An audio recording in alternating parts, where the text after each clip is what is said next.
pages. I know, we're going to get that. Going out on me, and I had to start opening. Yeah.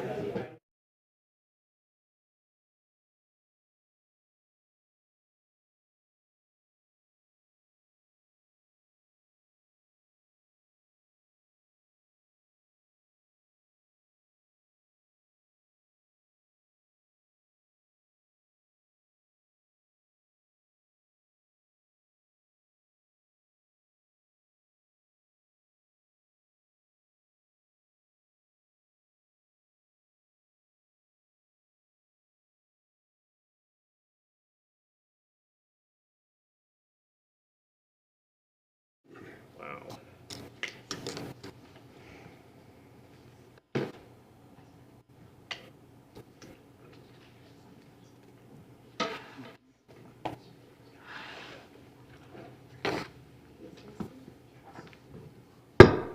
Good evening, everybody. I'd like to call this meeting of the Pinetop-Lakeside Town Council to order and welcome you all here. Please remember to put your phones on silent or vibrate or whatever so they don't interrupt us during our meeting tonight. I would like for you to stand and join me in the Pledge of Allegiance, and please remain standing for the invocation. I pledge allegiance to the flag of the United States of America and to the republic for which it stands, one nation, under God, indivisible, with liberty and justice for all. Vice Mayor?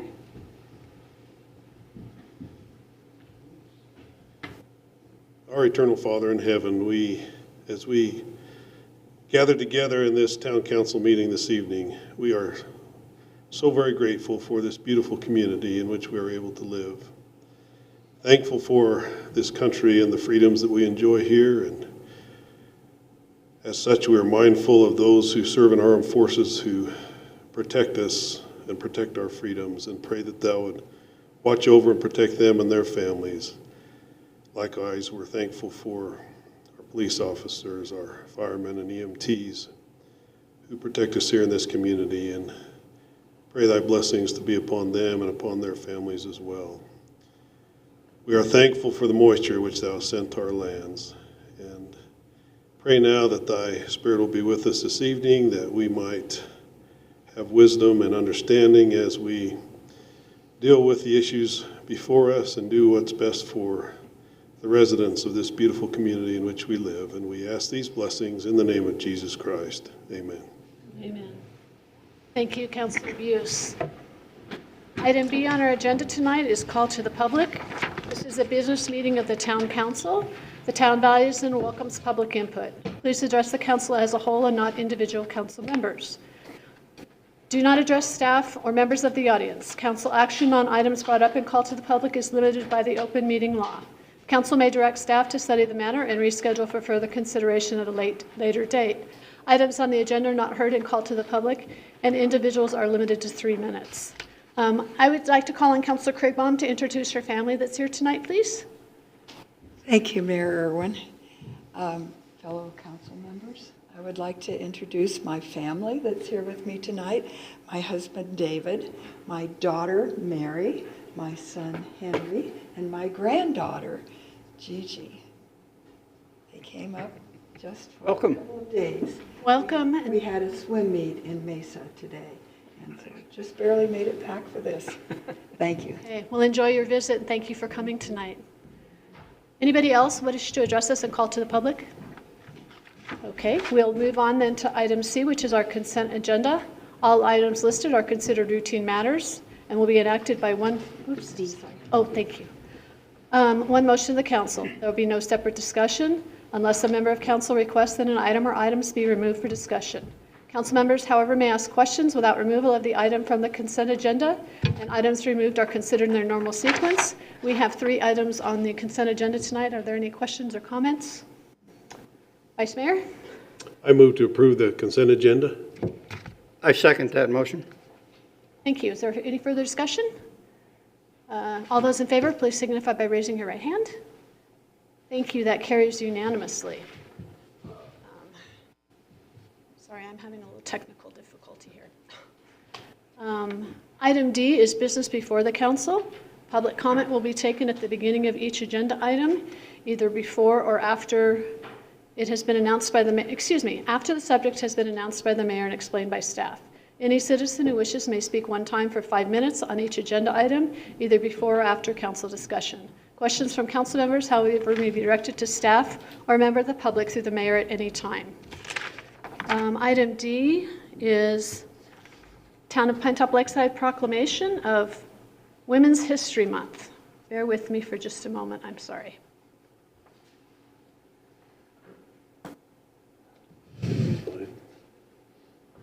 Sure, thank you. I'll get it. Women's History Month, March of 2024.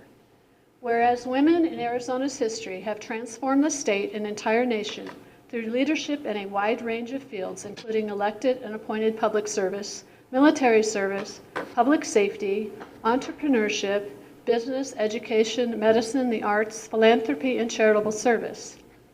And whereas the first woman U.S. Supreme Court Justice, Sandra Day O'Connor, first woman State Chief Justice in United States history, Arizona Supreme Court Justice Lorna Lockwood, one of the first women in the United States elected to a state legislature, Representative Rachel Emma Allen Berry, are from Arizona. And whereas Arizona inaugurated 5 female statewide office holders, Governor, Secretary of State, Superintendent of Public Instruction, State Treasurer, and Attorney General in 1999, the first time women held all statewide elected offices in U.S. history.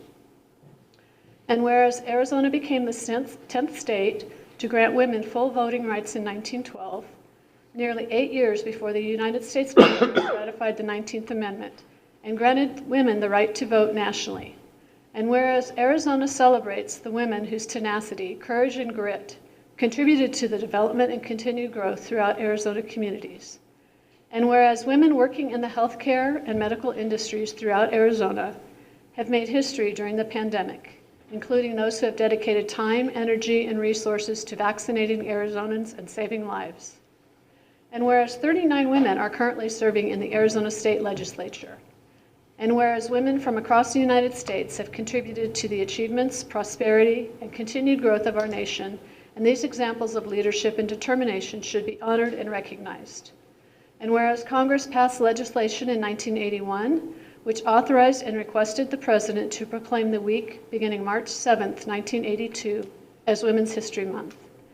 And whereas every president since 1995 has issued an annual proclamation designating March to be Women's History Month. Now, therefore, I, Stephanie Irwin, Mayor of the Town of Pinetop-Lakeside, do hereby proclaim March 2024 as Women's History Month in the Town of Pinetop-Lakeside. In witness whereof, I have hereunto set my hand and caused to be affixed the seal of the Town of Pinetop-Lakeside, Arizona, done this 7th day of March 2024. Thank you. We'll move on then to item D2. Thank you, Vice Mayor. Presentation updates from Sunrise Ski Resort General Manager Todd Clarke. Come on up, Todd. Welcome. Thanks for coming. Well, thank you. I'm honored to be here. Just want to quickly go through and share. So I've been at Sunrise. In July, it'll be 3 years. So I just want to kind of share the beginning part of it. Sunrise is 52 years old. When I arrived to Sunrise, they had just celebrated 50 years. And I had the shock of not having very many dollars left in the bank account. So I have navigated my way through that, where we have never been in or requested any financial money from the tribe. We've been very self-sufficient. We've invested $10 million into Sunrise in the time of my arrival to now. We have experienced overall a 400% increase in our visitation to Sunrise. And thankfully, they're coming from more than 40 states and other countries, including Mexico. Our focus, core values are really on quality and value. So we remain North America's best value. If any of you haven't skied or snowboarded Sunrise, it is truly a fantastic, what they would call mid-sized mountain, and it had a lot of aged infrastructure. So we are individually going through all pieces of that, bringing new exciting attractions, whether they be events or the first ever on an Indian reservation alpine mountain coaster. So if we want to flip through the slides quickly, I don't know who has control of that. So it'll just give you the highlight of the improvements. Sorry if that works, otherwise I have it memorized. Okay, wait, Rob's doing something in the back here for us. Oh, is he? All right, so while we're waiting for that, we're really proud to be a part of the community. What does Sunrise's success do for the community? We can't survive without the community and with our improvements. So that was the assessment, and we'll go on to the next slide. So we have gone through each of our lifts, the major lifts. We spent $600,000 on Sunrise Express, completely converting it to modern operating standards. Lift 2, 4, 5, completed from analog to digital this summer, 3 and 8. Why is that important? That's what brings people up the mountain. That's what brings people to the region. And the next slide. So technology, we have, so the biggest thing is we're limited on our internet service. So we brought in Starlink, which we were the first commercial resort operation, so we got 10 times the bandwidth. We upgraded to RFID, very sophisticated scanning and validating equipment. So this was the first year. Everything really is operating more seamlessly. And then I mentioned the first ever on an Indian reservation. This opens Memorial Weekend. This will be a very large draw to our region, and it's the Sunrise Apache Alpine Coaster, which starts construction next week. So will that be on Apache Peak? Nope, it's actually right at the Sunrise base, and it's very accessible by all. So it'll be right adjacent to our ski patrol building, and it goes up the adjacent ridgeline. Wonderful. Thank So you. you can see on the map. And then snowmaking capacity. Everyone remembers last winter, we were all shoveling every day, but we weren't shoveling a lot this year. We've quadrupled our snowmaking capacity. This summer, we're embarking further on that. If it wasn't for snowmaking this year, it would have been a dire year. We fortunately have been able to show an uptick on every single month, despite the fact that Mother Nature hasn't cooperated fully. So the snowmaking weatherproofs us. It also brings people consistently to the region. And then, of course, we brought Cyclone Peak back open last year with the Swiss cord, revamped the Cyclone base, and we're really proud to have all of our areas, Apache Peak Restaurant to Cyclone base, Sunrise base, all fully functional. And then the Sunrise Park Lodge had been closed for 4 years. It's effectively been open for 9 weeks now. It's under a full refurbishment. And the importance to that is, you know, it creates the overall reason to come to this community. You know, there's a lot of great restaurants, you know, is another one, something that the community needs.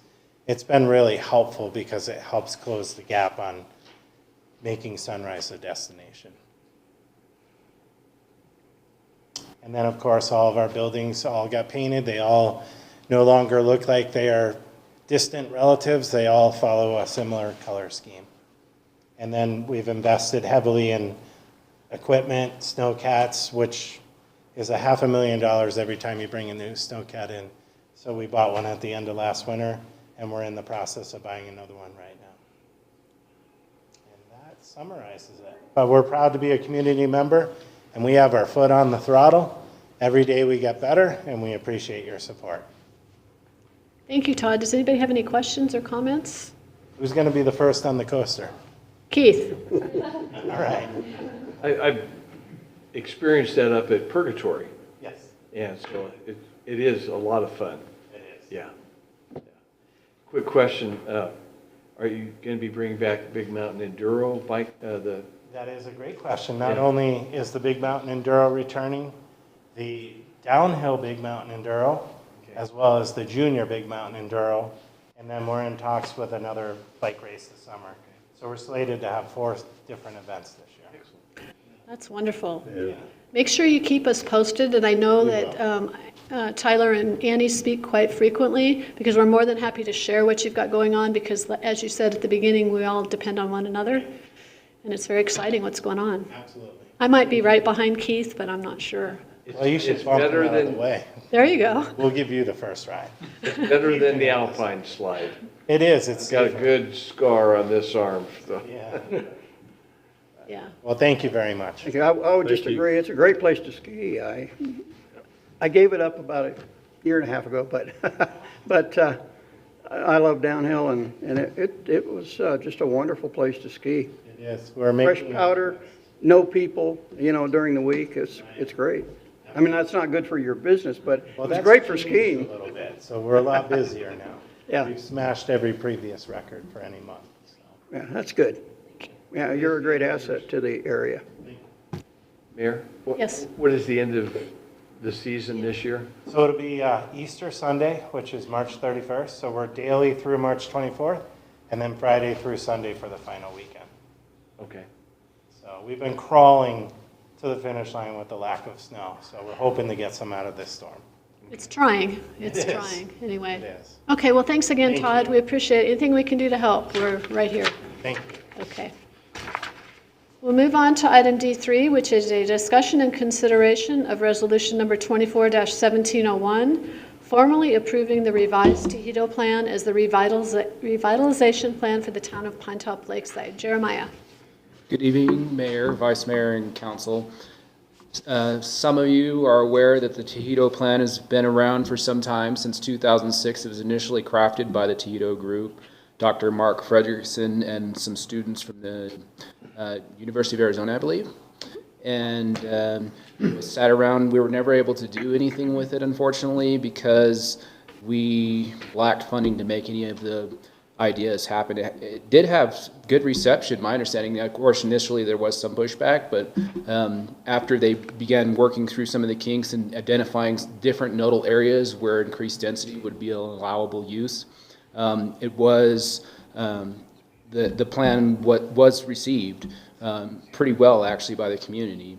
And one thing that we forgot to do was adopt the plan formally. So tonight I bring before you the 2006 Tejido Plan, and there has been a few minor staff amendments to bring this up to date and to include Tony and Annie's the Community Service Department Pinetop-Lakeside Community Survey results from 2022, and I included that with the survey, augmented the survey that was done during the Tejido study, and all of these studies include, and there's also some additional studies, one from Blue Ridge School District for teacherages, and one from Navajo County. All of these identify a common thread, that is the need for affordable housing in our community, or attainable or workforce housing, and so there's proof that has been a need across the timelines. And so tonight the request is to approve the revitalization plan for the Tejido Plan, and formally adopt it and allow us an opportunity to seek grant funding to make some of these opportunities a reality. Thank you, Jeremiah. Questions, comments? As I was reviewing this, I mean, I was involved in it when it was initially started. It's amazing how all the things have a common thread, and they continue. It's not like anything has been really resolved with some of the things that were in the study. So I think it's great that we're bringing this back now. We do have a citizen who wishes to speak. Rob Ingalls, you can come up. Thank you, Mayor, Council, and staff. Being one that resided in the community long enough to have been here when that study was done, I feel and wanted to share with you that I think it is a very accurate representation of where we were at the time, and some of the references to other communities and issues that were used as a reference for us as a town to look ahead as planning tools, especially. When I saw this in the agenda, I did not read the whole plan through, but some of the highlights that I had recalled and looked back and reviewed, I was pleased to see the value of the natural environment, trails, lakes, meadows, forests, being incorporated into growth areas, that those things would receive value, both economically for the town to have vibrant businesses being able to benefit from those areas remaining attractive to both us as residents as well as visitors, bringing their income to our community too. the value of the trails, and again, the natural, from my own experience growing up in a small town in California and seeing relevance to San Luis Obispo as an example, and Napa, and even some of the things that they talked about in their plan regarding Prescott here in Arizona. One of the reasons I chose to live here was because of the small town and the natural environment. And I think this plan goes a long way in bringing the community together in a move-ahead strategy. And I think it's very relevant for us at this point in 2024. The general plan may or may not come forth out of the department to amend or re-adopt, but to have the Tejido Plan here now for review and reference as planning and zoning decisions, council decisions, economic development decisions are made, I think it'll be very useful. And the conversation I had with Jeremiah, the Walnut, Billy Creek area, where the Walnut Creek node is, that can certainly use some improvement, especially along the creek, and maybe some additional trails in there. And so with the economic benefits, maybe this can all happen, and I think we can build win-win situations for all involved. So thank you for having an agenda item, and I'm going to hope you'll move ahead with this tonight. Thank you, Rob. Appreciate it.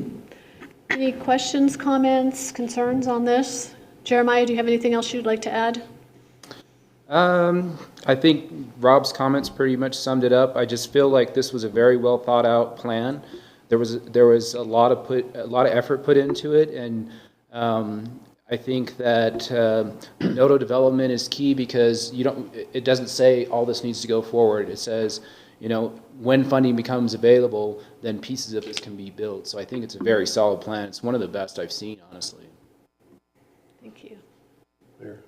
Vice Mayor. I would just echo that same thing. I mean, this talks about the nodal concept, I think is great what they have in there.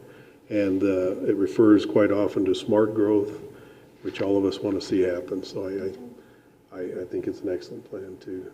And I do appreciate the additions that you made and the inclusion of those surveys and things. I think that brings a little bit more relevance to it too, to us currently. So I would entertain a motion then. Can I make a comment? Yes, of course. I did read through the entire presentation, and I thought it was really great that the things that were brought up in 2005 as what the community wanted in different areas with the trails and that is basically the same thing that came out of the 2022 study that we did. I think it's a good plan to move forward with. Thank you. Anybody else? I'd entertain a motion then. Councilor Craigbaum. I would like to say that even though it has been on the bookshelves in offices, and a lot of us who had it from 2006, it hasn't been forgotten, and thank goodness, because I think it's wonderful to really bring it back to the fore now, and as you say, it is so relevant. So thank you. Thank you. Thank you. Vice Mayor? I move to approve resolution number 24-1701, adopting the revised Tejido Plan as the town revitalization plan for Pinetop-Lakeside. I'd like to second that. Thank you. We have a motion, a second. Is there further discussion? All those in favor, please signify by raising your right hand. Thank you. That carries unanimously. Thank you, Jeremiah. Appreciate your work on that. Item D4 is a discussion and consideration of resolution number 24-1702, waiving the permitting fees for the Pinetop-Lakeside Workforce Housing Project. Jeremiah. Good evening, Mayor and Council. Much like the rest of the nation, the town of Pinetop-Lakeside needs help with housing options. Recently, we were contacted by Butler Development, and they are seeking to find a way to make low-income housing, bring it to our community through using low-income housing, workforce housing through low-income housing tax credit funding from the Arizona Department of Housing, and to construct the Pinetop Commons Workforce Housing Project. This would be located behind Safeway in Lakeside. As part of the request, they need to show a matching funds from the town in the amount of $100,000. The waiver permitting fees for the Pinetop Commons Workforce Housing Project will help the town bring options for workforce housing to our community. Thank you, Jeremiah. Questions or comments for Jeremiah? I would like to invite Reed Butler to come up here. Reed is the, with Butler Development and the one who is proposing the Pinetop Commons project. So please come up and let us hear from you.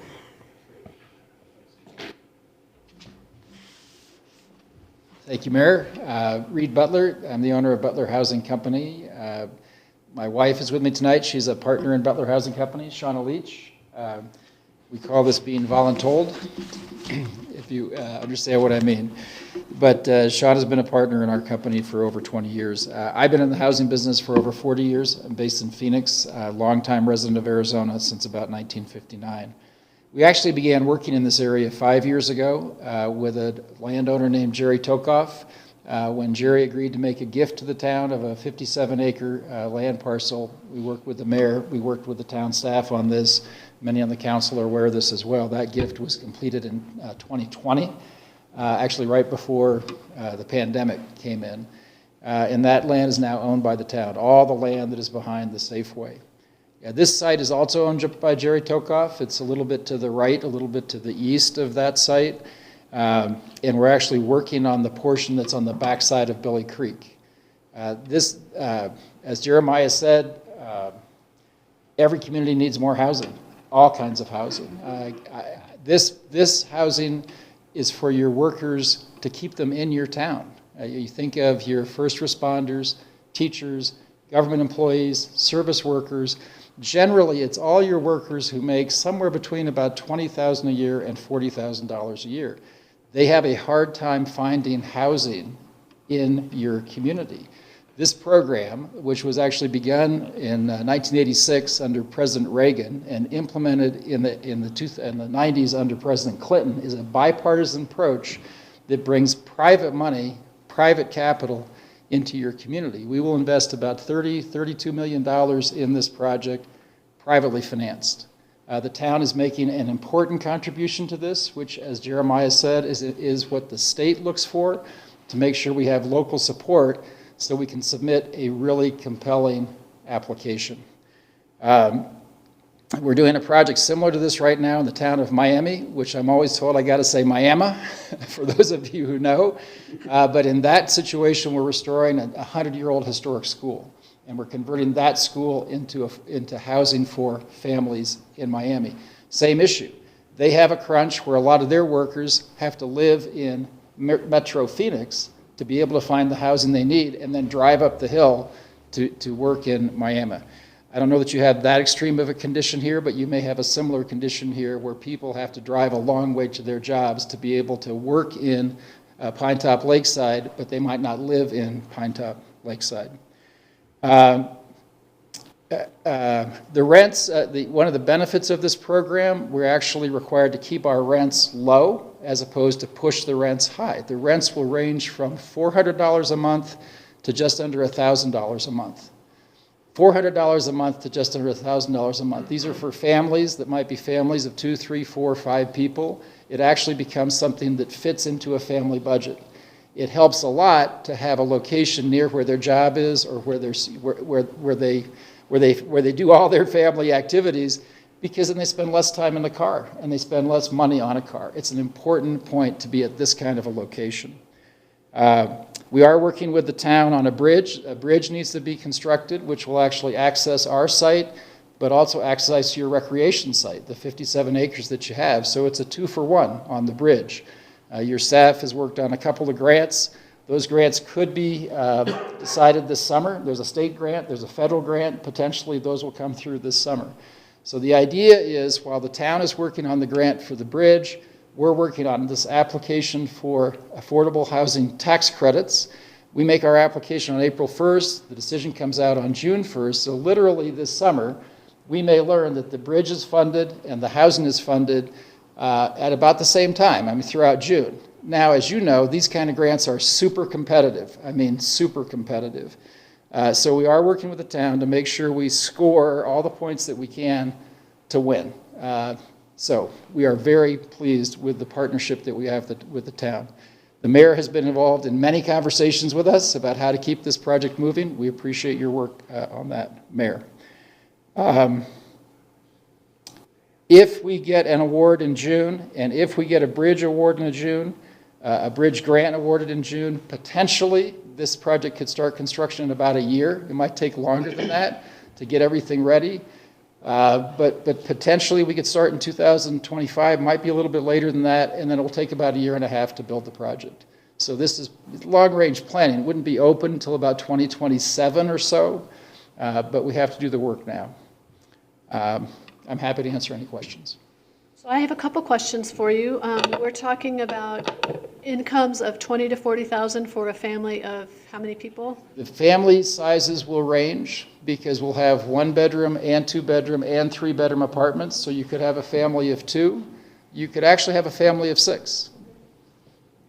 And so that income, like a $40,000, is there a cap on what you can make and live in Pinetop-Lakeside? Absolutely, there's a cap. You need to fit in that income, and if you have a 2-income family, you have to fit in that income. Okay, so And that cap will be in place, Mayor, for 55 years. 55 years, okay. This is very long-term workforce housing, 55 years. And 100% of the project will be for the workforce housing, or will there be some that are not necessarily?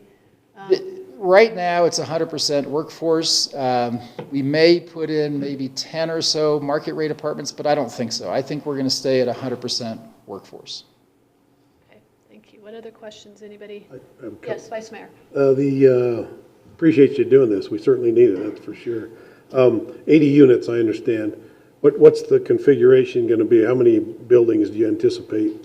Well, the range is, it's up to 80 units, might be plus or minus a little bit, might be a little bit less. These are likely to be 3-story buildings, and we'll probably have 3-story buildings with surface parking, but again, on the other side of the creek. Yeah, all right.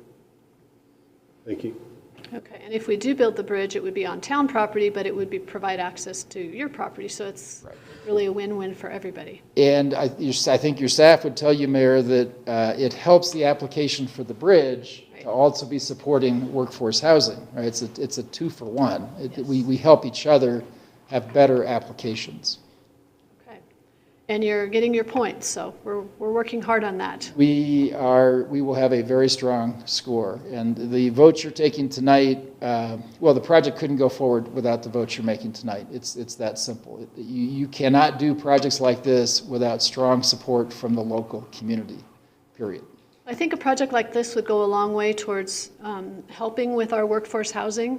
I think we still need more, and probably more for people 2-income families that maybe earn a little bit more than that, but really can't afford to live here still. But this is probably a good first step. It's definitely never going to be a 100% solution, but thank you for bringing this. Any other questions or comments? Keith, do you have anything to add? I would just add that over these 5 years, working with Mr. Tokoff and Mr. Butler has been a real pleasure. And so for me, I count my blessings that the donation of land came together, and then now we're here at this point. So thank you. And please. It is a express that to partnership. Mr. It is a partnership. Thank you. And our staff is working really hard. Matt, of course, is getting pulled in, and Jeremiah. So I appreciate everybody's work on this. Your staff is exceptionally available all the time. I don't know quite how they get everything done, but they've done a great job, and really appreciate the help. I think we're all very proud of them, so thank you for your compliments. We appreciate that. Thank you. Any other questions, comments, anything else, Jeremiah? Just one comment. If this workforce housing project is successful, it's definitely 2 wins for the town, because it hits our strategic initiative of more workforce housing, and also the strategic initiative that we identified for multimodal transportation, because there's options for access to trails through that park. Thank you. Anybody I'd entertain a motion then, Vice Mayor? I move to approve resolution number 24-1702, waiving the permitting fees for the Pinetop Commons Workforce Housing Project. Second. Thank you. We have a motion and a second. Is there further discussion? All in favor, please signify by raising your right hand. Thank you. That carries unanimously. Thank you, Jeremiah. We'll then move on to consideration and approval of resolution number 24-1703. Supporting the Pinetop Commons Workforce Housing Project by contributing local transaction privilege tax, TPT, generated by construction towards the project costs. Jeremiah. Oh, excuse me, Kevin. Yes, good evening, Mayor, Vice Mayor, and Council. This item relates, as you can see, to the previous agenda item that we just discussed. The town is limited in how we can contribute to the project. One of the things that Mr. Butler's asked for is if the town would be willing to contribute the TPT tax generated on the construction project. And that is what the substance of Resolution 241703 is. Now, if that resolution is approved, the town would contribute the TPT tax generated on the construction project, but only after the tax was paid and we confirmed that the tax was paid. Okay, and that construction revenue on the TPT would go towards the bridge and some other infrastructure, or would it Towards the bridge, towards the project. You know, the project can't happen unless the bridge happens. And so it would be contributed towards the bridge and or towards the project. Okay, just a rough calculation. I think Mr. Butler mentioned a $30 million project. Roughly construction costs. Go ahead. Can you come back?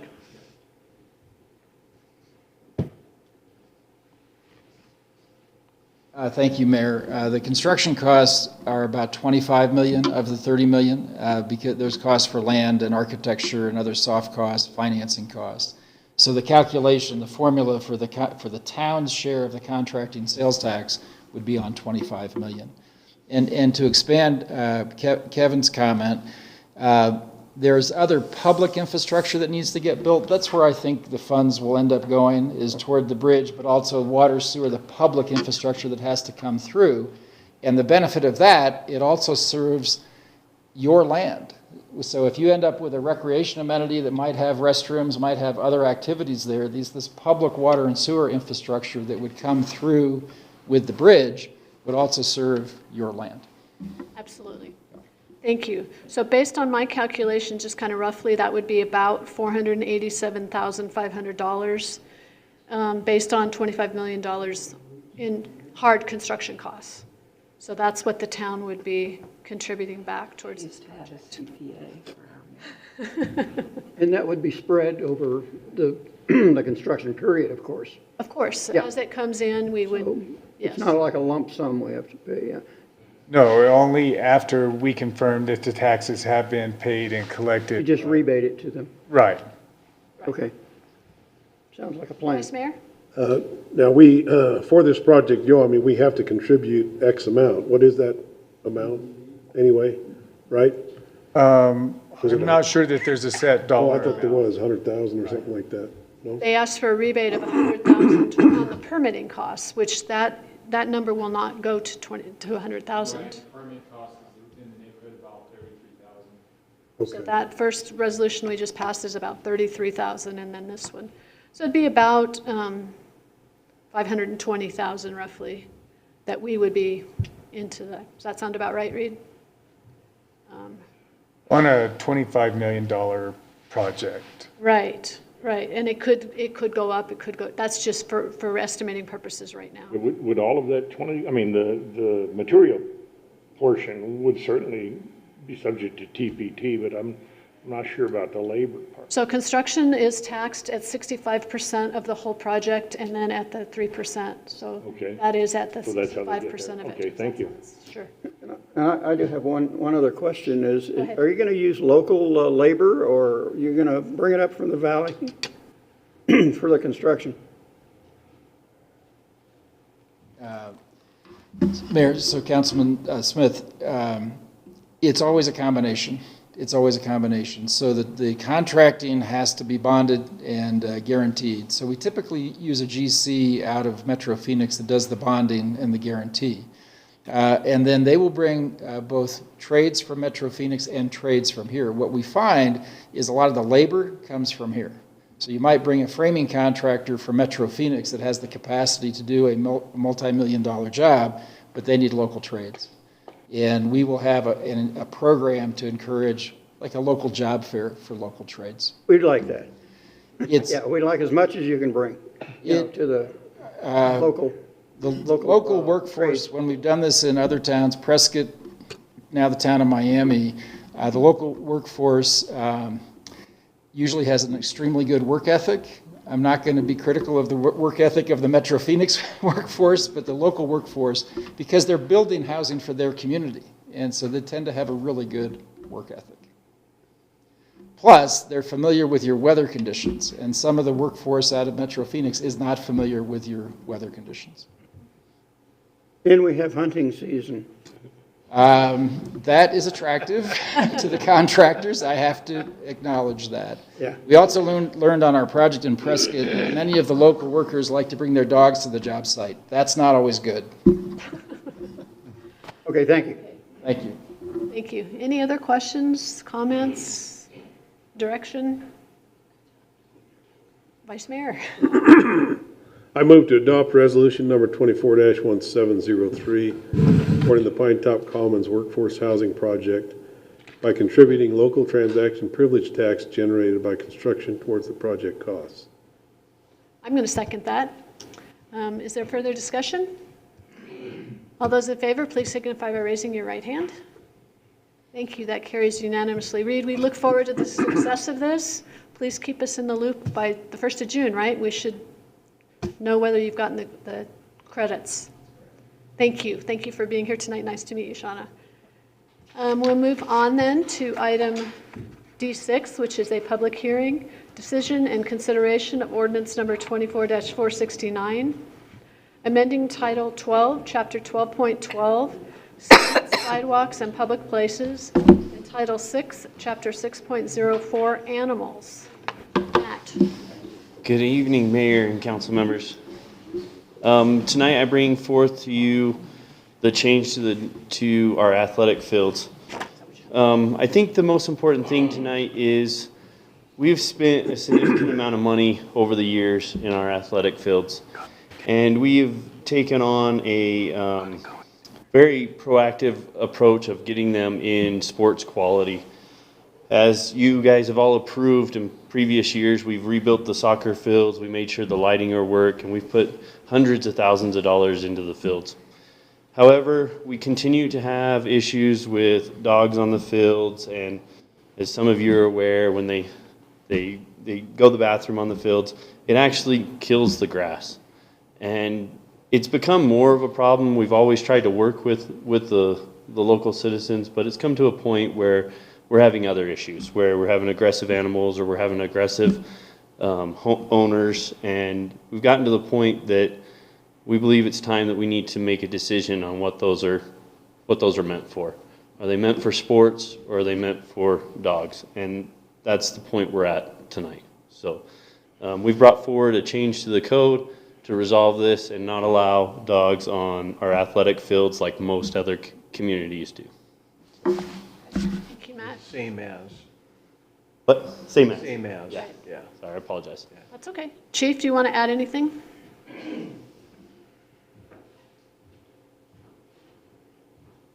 Matt covered it. We're just going to handle the enforcement aspect of it.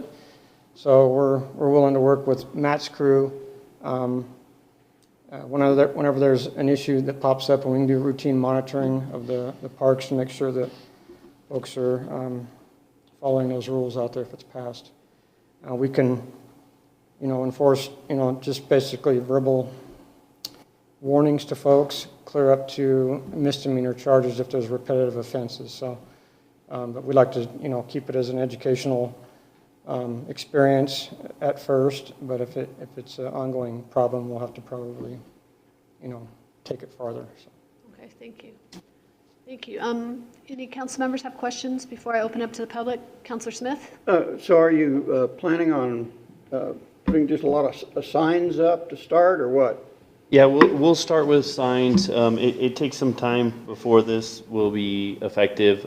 And I know Chief and the officers will take a slow approach to it, and we'll slowly start trying to educate people, and we're not going to jump to finding people or giving out tickets. That's not going to be our approach.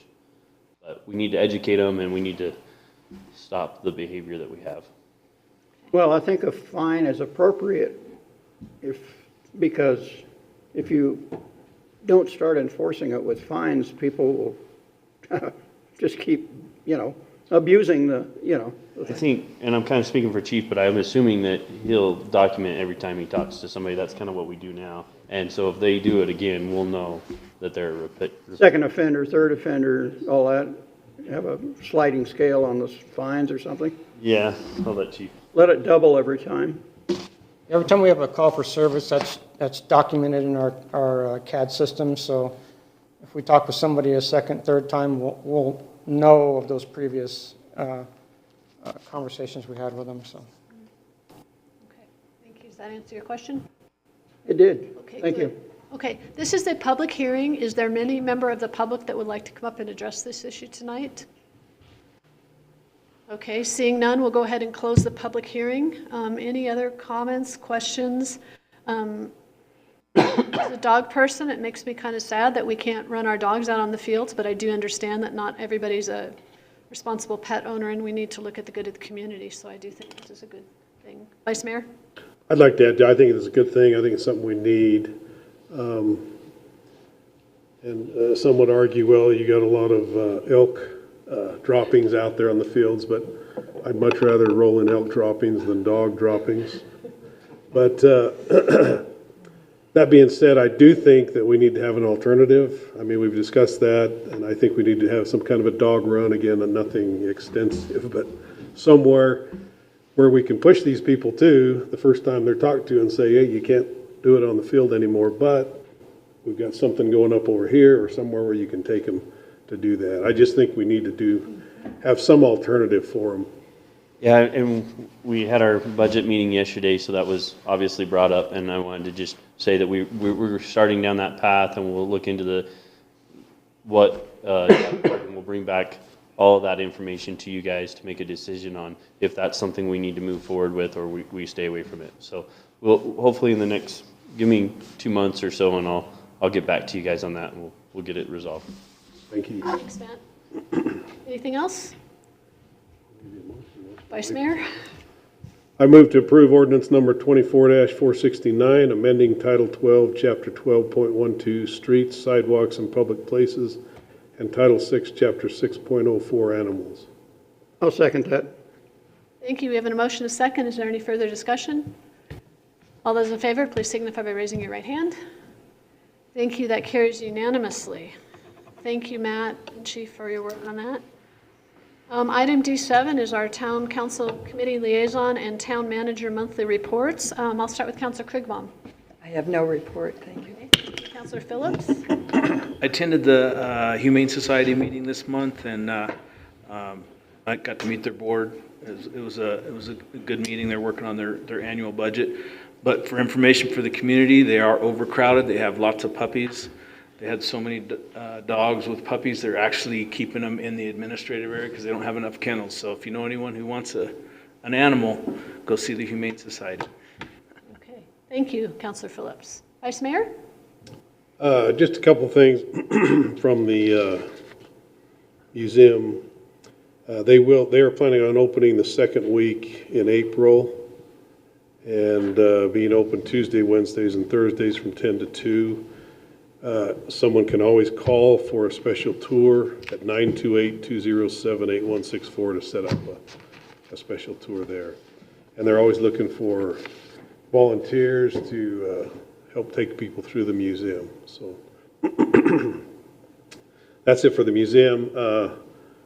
For the school, not good news. I mean, our school does a lot of wonderful things, but partly in response to not passing the 2023 bond, the district's forced now to eliminate 20 positions for next year.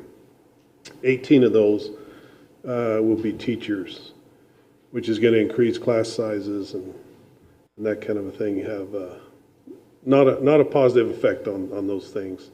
But their budget cuts approach $1.5 million of their $13.8 million budget. So unfortunately, that's what's they're looking at. That's all I have. Thank you, Vice Mayor. Councilor Smith? Yes, a couple things. Our lunch service is the 21st at the senior center or the community center. So appreciate staff and council. Councilor Smith? I believe it's March 15th. Uh, It was moved, right? We moved that? Oh, 15th? Excuse me. That's okay. I stand corrected. So everybody who shows up on the 21st will just eat lunch. A good lunch. That's okay, too. The Transit Advisory Council met last month. We had a kind of a heated meeting about damage to some of the bus stops and the people who are abusing their alcohol drinking privileges. And we've had a local person complain, prominent person complain. So we're visiting with that person, with the police chief, and we'll see if we can resolve some of these issues locally, get it taken care of now, and so it doesn't escalate to council action. So we're working the problem as best we can. I think that's all I have for right now. Okay. Thank you. Councilor Schnitzer? Couple of things on tracks. We're already looking forward to the startup of our trail work year. So we'll be going back working on the trails 1st of April. So to get ready, we have to sharpen all our tools. So we're having a big tool sharpening party in the end of March, and we'll be ready. And we've had some interest in additional hikes. So we will be adding. We have different days during the week that different groups hike. And we've had interest in adding 1 or 2 more hikes, so it just keeps growing. So Tracks is kind of off and running again. And then the Nature Center, tons of things are happening at the Nature Center. We had our big Eagle Fest, and we had over 200 people that attended that event. We ran out of chairs. We almost ran out of room. Good time was had by all, quite an event. And very successful. And if you haven't been to the Nature Center, it's an awful lot has happened. So it's we've got an all new front room, new flooring, new everything, and people were just amazed that hadn't been there in several months at all the changes. And it really is a credit to our community to have an organization like the Nature Center and the facilities that they bring to us. The birds, we keep getting asked questions about when are we going to start the bird shows up, and we're probably still a few weeks away, but I'm sure by April they're going to be having regular shows. So we're all looking forward to that, and those are every day at the Nature Center at 3 o'clock. There's no charge, and it's really amazing to watch them. And then, let's see, the board, thanks to the town who provided some space for us here, we had a 3-day board retreat here for the Nature Center board, and it was extremely helpful to us to kind of get away and get together, and spent 2 whole days with the help of a facilitator just to help us. This organization has just grown and grown and grown, so the perspectives of a board member are changing. And so it's a learning experience for all of us. We have some vacancies on the board that are targeted vacancies, and we just filled one of them, thanks to Betsy Peck, who's in the back, our newest board member, and she will be off to a running start with a summer camp, a 4-week summer camp this summer, another huge asset to the community. It's people always ask, is there something to do? It'll be very, very moderately priced. There are a couple of other camps in town, and they're quite a bit more expensive than what we will be charging. So we're looking forward to that. Already starting to work on the Spring Carnival, which will be Memorial Day weekend. And that same weekend, we will be celebrating the 20th anniversary of the Nature Center. We've been here that long, that short. 20 years ago, we had a borrowed tent in a borrowed field, and then we felt really good when we were able to buy a tent, and now we have a 15-acre campus. And again, a huge credit to this community, and we're really focusing on the things we do being quality things. And then June 1st will be National Trails Day, and again at the Nature Center there will be a big event coordinated by the Backcountry Horsemen. But it'll be not only National Trails Day, but a big event from the horsemen. So, and that'll coincide with, tons of things happening in town. So please stop by and visit the Nature Center. I think you'll enjoy the visit. Thank you, Councilor Schnitzer. I've got a couple things. I would just like to thank the members of our council who were able to go down to the legislature last week with some of our staff, with Keith and Kevin and Christy, meet with our legislators to try to continue advocating for our area and maintenance of local control. So thank you for attending. The Blue Ridge Scholarship Fund annual golf tournament is coming up on May 4th. This is our 40th annual. It's at White Mountain Country Club. We've got room for golfers, hole sponsors. We'll be soliciting raffle prizes. So we really appreciate our business community for stepping up and helping with that. The following weekend on the 11th of May, we're going to bring back a real popular event that we've called the Taste of the Mountain. We'll have samples from all of our local restaurants, and that will be held at Camp Grace. More details will be following on that. That's going to be another big fundraiser for the Blue Ridge Scholarship Fund for our high school students. Keith, I'll turn it over to you. Yes, thank you, Madam Mayor and Vice Mayor and Council. Several things to share with you for this month and all the way into May. This coming Tuesday will be on March the 12th, will be our monthly council coffee with the council. So we appreciate that the council's able to take turns and make themselves available to meet with citizens and to answer questions and have discussions. The next one, which Councilmember Smith mentioned, is the St. Patrick's Day luncheon at the community center. So staff and council will be there again to help serve corned beef and cabbage traditionally. And so we're looking forward to that. So if you'd like to be able to participate, let Tony know. Another big one is the Arizona Game and Fish Expo, which is the 23rd and 24th of this month. That will be at the Ben Avery Shooting Facility in northern Phoenix. If you haven't had the opportunity to go, I know Councilmember Snitzer has been there many times and helped to hand out information about tourism opportunities up here in the White Mountains. It is a lot of fun. If you have kids or grandkids or just yourself, you're going to have a blast. So there's a lot for the whole family to enjoy down there. But I appreciate all of our staff and others that go down to help promote our community. Another one is on March 29th, which is a Friday. It's Good Friday. We'll have a flag ceremony with the VFW Post for the National Vietnam Veterans Memorial. And so I think that's a very fitting day to hold that. And that'll be at 11 o'clock. Then wrapping up March, we've got the annual Easter party, another great event. It'll be held at Woodland Lake Park on March the 30th from 11 to 3 p.m. It's going to have a giant Easter egg maze. Sounds like fun. Live music, food trucks, photos with the Easter Bunny, face painting, lawn games, and more. So come out and help make a day of it. It'll be a lot of fun. There's the Tillman Honor Run Saturday, April 6th at the Woodland Lake Park. This is a 4.2-mile run-walk to honor the legacy of Pat Tillman and supports the Pat Tillman Foundation. And registration information can be found on his website. Lastly, I'm giving you 2 months fair warning. We have this annual Sue's Crew 30-mile breast cancer awareness walk.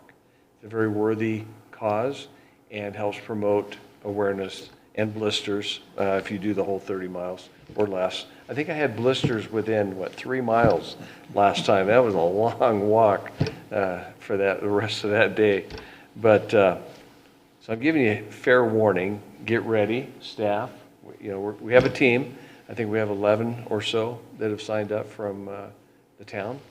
So appreciate everybody's willingness. You don't have to do the full 30. You can go as far as you want. And so a good place to stop is at the Mayor's Church there on Shoal Lake Road. Eat a hot dog, eat some cookies, and call a taxi and go home. But we appreciate everybody's support in all of these things and all of our staff's work on these activities and events. Thank you. Thank you, Keith. There's no further business tonight, so this meeting is adjourned. Thank you.